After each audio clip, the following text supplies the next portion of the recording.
À l'aube de la nuit des temps, je parle donc du premier jour. À la clarté du firmament, naquit un œuf sans rien oublier.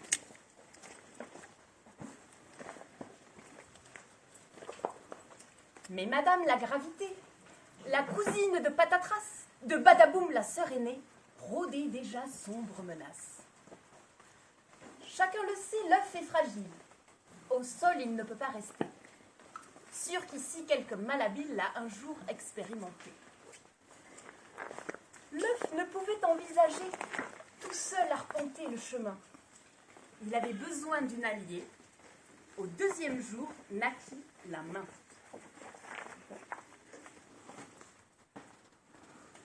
Cette union scella pour toujours le geste dans sa pureté. On vient en aide par amour, on ne se laisse pas tomber.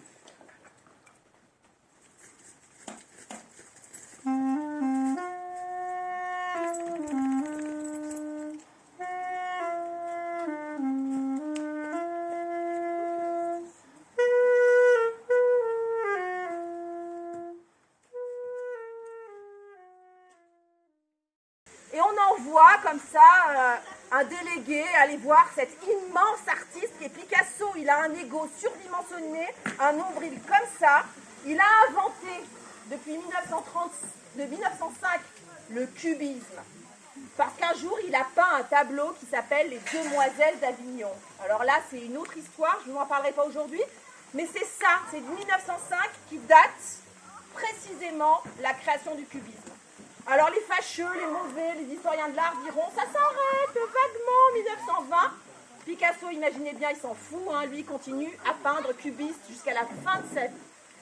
Et donc en 1937, on envoie un délégué et on vient le voir. Oh monsieur Picasso, s'il vous plaît, pour le pavillon espagnol, peignez-nous un truc. Là on a un grand mur immense. Parlez de l'affaire, 4 mètres de haut, 7 mètres 77 de large. Attention, ce soir on est vivants, on est ici et on vous souhaite à tous une super soirée. Bravo pour votre courage et attention à ne pas moisir. Wouhou! Spéciale dédicace pour Loli et Audrey qui nous ont chanté tout à l'heure. Loli avec le conte, Audrey avec Picasso. Et c'est parti. C'est parti.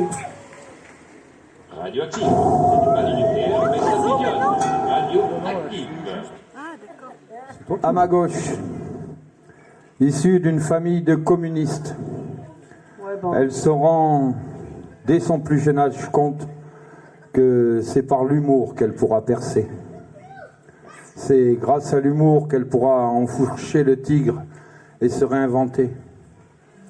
J'attire votre attention sur le fait qu'étant née à Breil-sur-Roya, elle mettra du temps à intégrer la notion d'égalité des chances. Depuis, à force d'utiliser sa famille à des fins culturelles et également mercantiles, elle rencontre le succès. Les voies s'ouvrent devant elle alors. Choisir le suicide ou l'autonomie. Maladroite de nature, elle choisit l'autonomie. Voici celle que l'on appelle la Mary Poppins de Bancao, Nathalie Massiglia. Il y a toute une table qui en a rien à foutre. Très bien, alors je vous présente Eric, parce que dans les autres émissions, on ne se passe pas toujours assaillant, on est obligé de le présenter. Eric est donc un Varois musicien en sandales en hiver. Le seul homme que je connaisse à être à la fois un petit peu carré et un petit peu rond. Le seul homme ici à saillant qui ne connaît pas le peigne, mais qui en a un quand même. On sait jamais. L'homme qui est aussi un petit peu une femme. C'est vrai. L'homme qu'on reconnaît à son système pileux surdéveloppé et à sa chanson qui nous fait toutes vibrer et tous vibrer. J'ai nommé le Varois musicien Eric.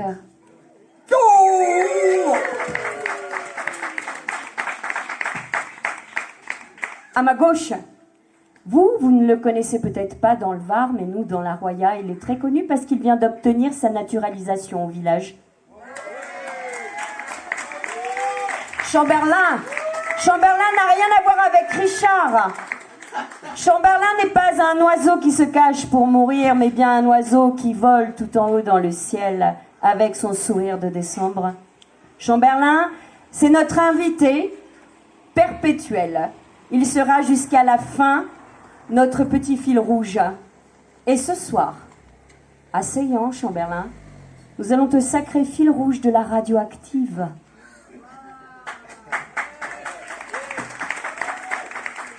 Bonsoir à tous.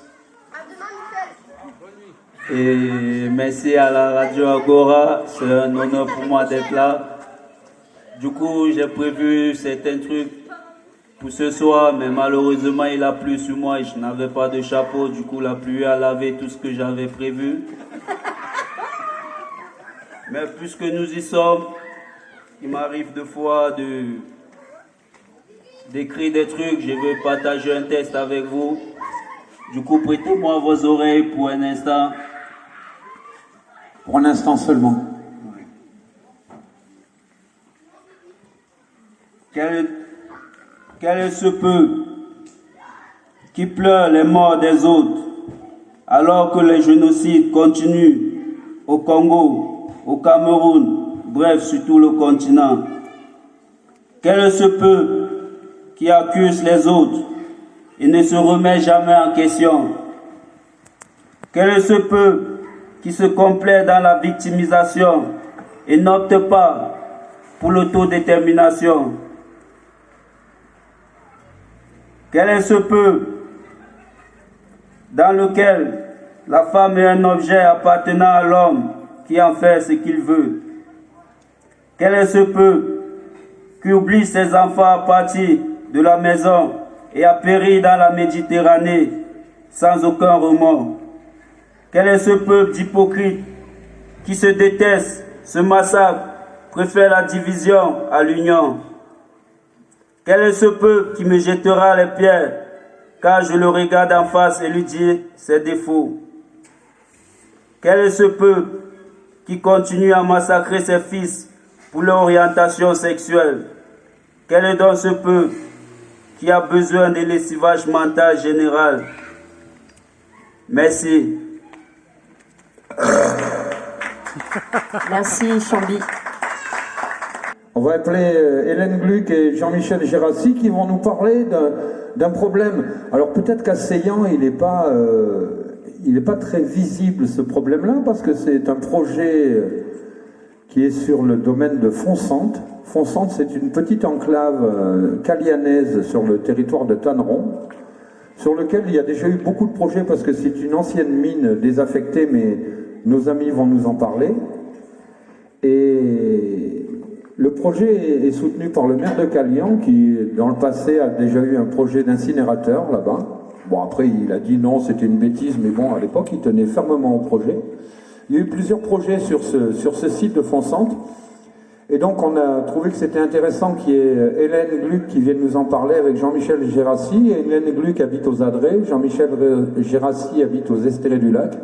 Donc, ils seraient impactés par le projet à titre individuel, mais pas que, parce que c'est un projet qui menace aussi le lac de Saint-Cassien, avec ce que ça a de tourisme, mais bon, moi j'ai mon opinion sur le tourisme, mais aussi sur l'environnement. Donc on va discuter ensemble de ce projet de Fonsante.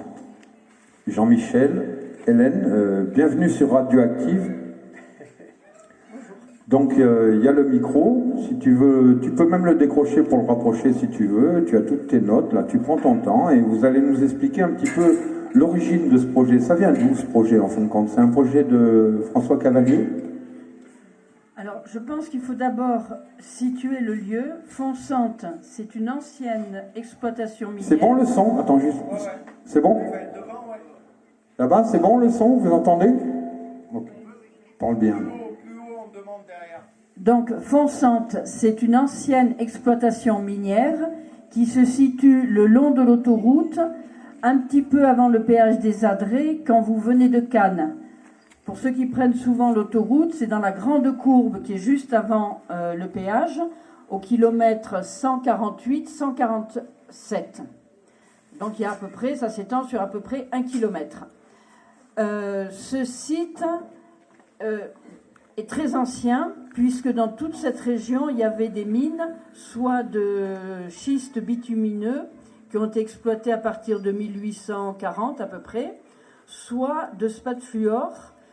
Le spat il est exploité depuis la moitié du 19e siècle, et il sert au développement de l'industrie du fer, du verre et de l'aluminium. Et le 19e siècle lui donne son plein essor, puisque le spat donne plus de fluidité à la fusion du verre ou du fer. Qu'est-ce qu'on nous met? Eh bien, on nous met une déchetterie industrielle pour reconvertir, valoriser, comme ils disent, les déchets du bâtiment, en priorité des Alpes-Maritimes, mais aussi de toute la région. Et cette déchetterie s'étend sur 90 hectares, alors qu'elle avait été proposée dans le cadre du SCOT. Le SCOT, c'est le schéma organisateur du développement du pays de Fayence, pour 9 hectares.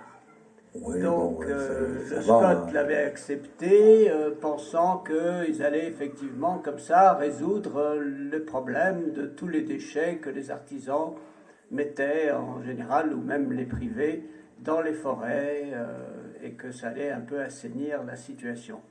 Mais visiblement, le projet déborde carrément les objectifs du pays de Fayence, puisque c'est un projet sur 90 hectares qui s'adresse surtout aux industries et aux promoteurs du bâtiment qui aujourd'hui vont développer, notamment dans les Alpes-Maritimes, d'énormes chantiers. On parle de l'Éco-Vallée, vous avez peut-être entendu parler. Ah, l'Éco-Vallée, c'est joli. Où il y aura effectivement beaucoup de démolitions et où ces pierres, tous ces déchets seront reconvertis. Quels sont les risques en fait? Alors les risques, c'est d'abord 400 000 tonnes de déchets du BTP, les bouts de curage des ports, les mâches-fer, hein, donc 400 000 tonnes par an pendant 30 ans. Oui, bon, c'est raisonnable. Donc c'est René Hugo, notre cher président, avec qui on va militer activement contre ce projet néfaste.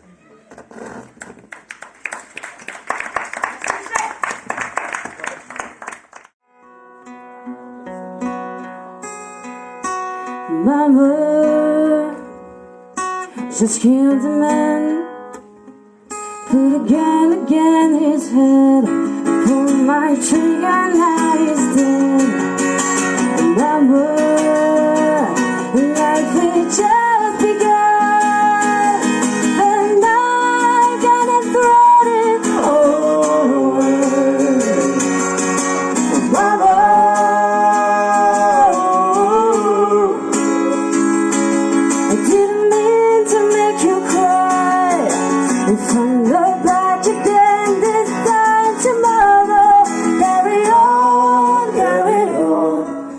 nothing matters.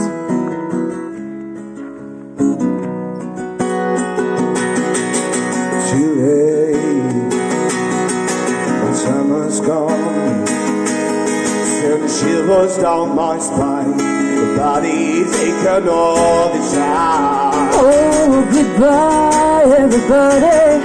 I've got to go.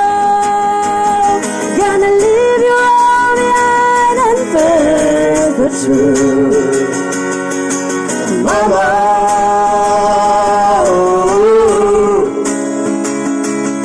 then I don't wanna die. I sometimes wish I'd never been born at all.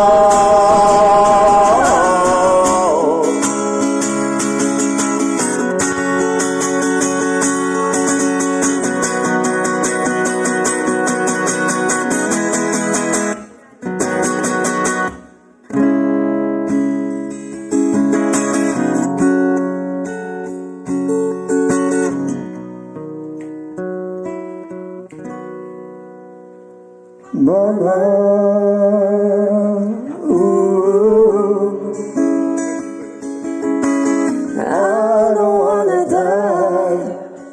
Some done this had never been done at all.